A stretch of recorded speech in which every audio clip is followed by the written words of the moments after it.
El cielo está nublando, quiere llover y no puede. Así lo mismo mis ojos quieren llorar y no pueden. Así lo mismo mis ojos quieren llorar y no pueden. ¡Wow! ¡Qué linda canción, Jennifer! Dime, Jennifer, ¿en tu familia alguien cultiva la música como tú?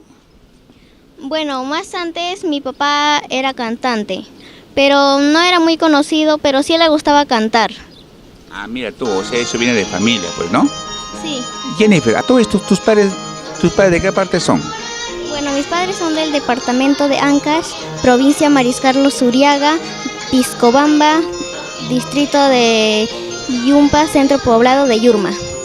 Dime, Jennifer, ¿algún número telefónico que nos puedes dar? El 98 51 80